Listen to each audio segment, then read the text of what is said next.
Welcome to જલિયાન coaching વિદ્યાર્થી મિત્રો, આજે આપણે એસવાય બીકોમ એટલે કે બીજા વર્ષના કોમર્સના કોલેજના વિદ્યાર્થીઓને હેલ્પફુલ થઈ શકે એવા ધંધાકીય વ્યવસાયના નફા અને લાભના દાખલા નંબર 30ને સોલ્વ કરીશું. દાખલાની રકમ જોઈ શકો છો. ડૉક્ટર નિહારપુરી. વિદ્યાર્થી મિત્રો, વ્યવસાયને લગતો દાખલો છે.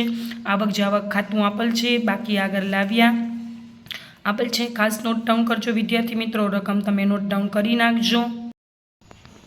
બાકી આગળ લઈ ગયા આપેલ છે.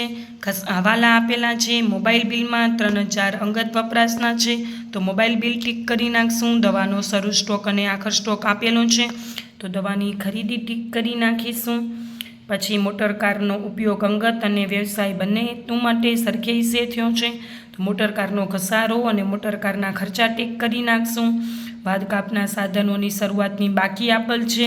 વાદકાપની ખરીદી આપેલ હશે અથવા વેચાણ આપેલ હશે તો એ ટીક કરી નાખશું. મ્યુનિસિપલ ટેક્સમાં 20,000 રહેઠાણના મકાનના છે, તો મ્યુનિસિપલ ટેક્સ ટીક કરી નાખશું. ને હોસ્પિટલના એર કન્ડિશનર પ્લાન્ટ માટે ઘસારાનો દર, તો એર કન્ડિશનર પ્લાન્ટ પણ ટીક કરી નાખશું. ખાસ નોટ ડાઉન કરી નાખજો વિદ્યાર્થી મિત્રો હવાલાને. જ્યારે તમે વ્યવસાયને લગતો દાખલો ગણતા હોય ને ત્યારે તમારે 2 જ ટાઇટલ આપવાનું. પહેલું ટાઇટલ મજરે મળે તેવી આવકો અને બીજું ટાઇટલ મજરે મળે તેવા ખર્ચા. મજરે મળે તેવી આવકમાં લખવાનું વિઝિટ ફી 90,000, પછી તપાસ ફી 11,10,000, દવાનું વેચાણ 1,20,000. આ મજરે મળે તેવી આવકમાં લખી નાખવાનું. તમે જોઈ શકો છો વિઝિટ ફી, તપાસ ફી અને દવાઓનું વેચાણ 1,20,000. પછી ઓપરેશન ચાર્જીસ, મજરે મળે તેવી આવક. ઓપરેશન થિયેટરનું ભાડું, મજરે મળે તેવી આવક.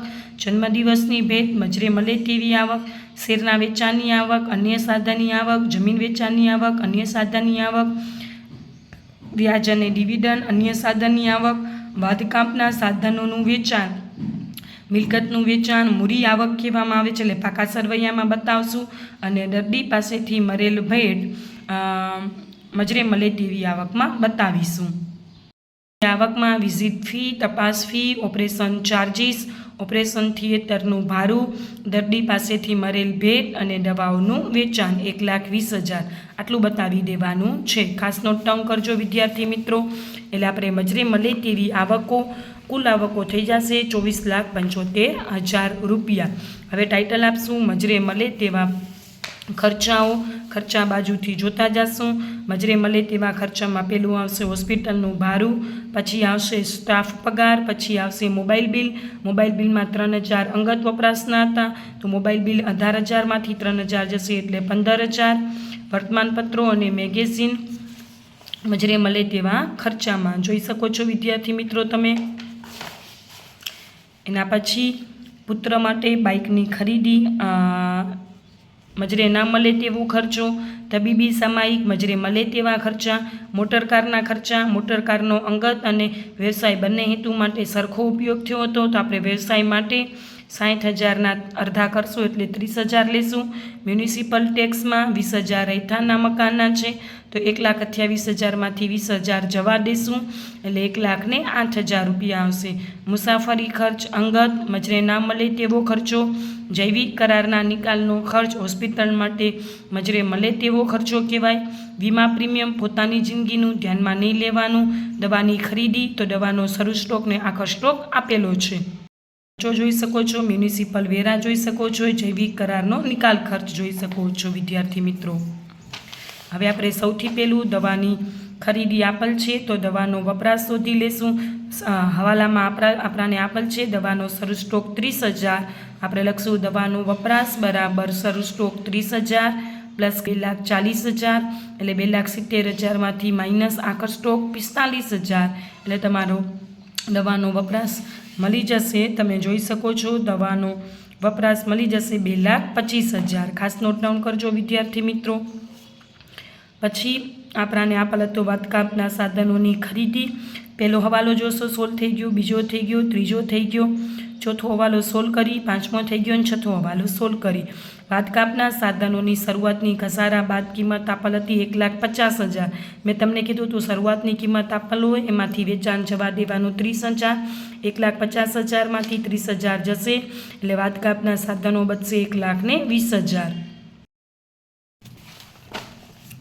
અને વાટકાપના સાધનોની ખરીદી કરી છે 1/7/24ના, 7, 8, 9, 10, 11, 12, પહેલો, બીજો, ત્રીજો 9 મહિના થાય છે એટલે 180 દિવસ કે તેથી વધુ થાય છે. 1,50,000માંથી 30,000 ગયા હતા એટલે 1,20,000 પ્લસ વધારાની ખરીદી કરી 1,20,000 એટલે કુલ 2,40,000 ઉપર ઘસારાનો દર 40% છે. 2,40,000ના 40% ઘસારો ગણશો એટલે 96,000 ઘસારો આવી જશે. હવે એર કન્ડિશનર પ્લાન્ટનો આપણે ઘસારો ગણીશું. એર કન્ડિશનર પ્લાન્ટ આપણે 1/9ના ખરીદ્યું હતું.